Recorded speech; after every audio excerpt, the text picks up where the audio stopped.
ಸಕ್ಕರೆ ನಾಡು ಮಂಡ್ಯದಲ್ಲಿ ಡಿಸೆಂಬರ್ 20ರಿಂದ 3 ದಿನಗಳ ಕಾಲ ನಡೆಯಲಿರುವ 47ನೇ ಕನ್ನಡ ಸಾಹಿತ್ಯ ಸಮ್ಮೇಳನದ ಭಾಗವಾಗಿ ರಾಜ್ಯಾದ್ಯಂತ ಸಂಚರಿಸುತ್ತಿರುವ ಕನ್ನಡ ರಥಯಾತ್ರೆಗೆ ಯಲ್ಲಾಪುರದಲ್ಲಿ ಅದ್ದೂರಿಯಾಗಿ ಸ್ವಾಗತಿಸಲಾಯಿತು.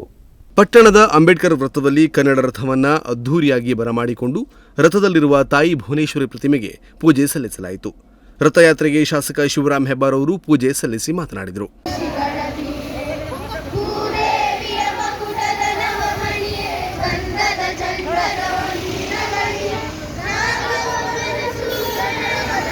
ಮಂಡ್ಯದಲ್ಲಿ ನಡೆಯುವ 47ನೇ ಕನ್ನಡ ಸಾಹಿತ್ಯ ಸಮ್ಮೇಳನದ ಅಂಗವಾಗಿ ರಾಜ್ಯಾದ್ಯಂತ ಸಂಚರಿಸಲಿರುವ ನಾಡಿನ ಏಕೈಕ ನಾಡದೇವಿಯ ದೇಗುಲವಾಗಿರುವ ಉತ್ತರ ಕನ್ನಡ ಜಿಲ್ಲೆಯ ಸಿದ್ದಾಪುರದ ಭುವನಗಿರಿಯಲ್ಲಿರುವ ಭುವನೇಶ್ವರಿ ಸನ್ನಿಧಿಯಲ್ಲಿ ರಥಯಾತ್ರೆ ಉದ್ಘಾಟನೆಗೊಂಡು ನಮ್ಮ ಉತ್ತರ ಕನ್ನಡ ಜಿಲ್ಲೆಯಲ್ಲಿ 4 ದಿನಗಳ ಕಾಲ ಸಂಚರಿಸಲಿದ್ದು, ಈ ನಿಟ್ಟಿನಲ್ಲಿ ಯಲ್ಲಾಪುರಕ್ಕೆ ಆಗಮಿಸಿದ ಕನ್ನಡ ರಥಯಾತ್ರೆಯನ್ನು ಅದ್ದೂರಿಯಾಗಿ ಸ್ವಾಗತಿಸಿದರು.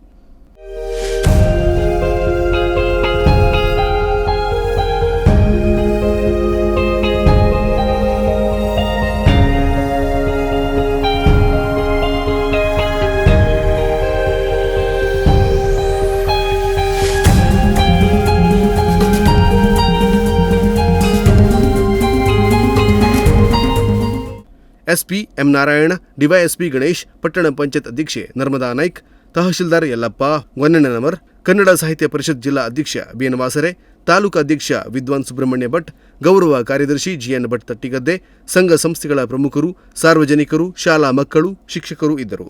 ಮೆರವಣಿಗೆಯ ನಂತರ ಕನ್ನಡ ರಥವನ್ನು ಬೀಳ್ಕೊಡಲಾಯಿತು.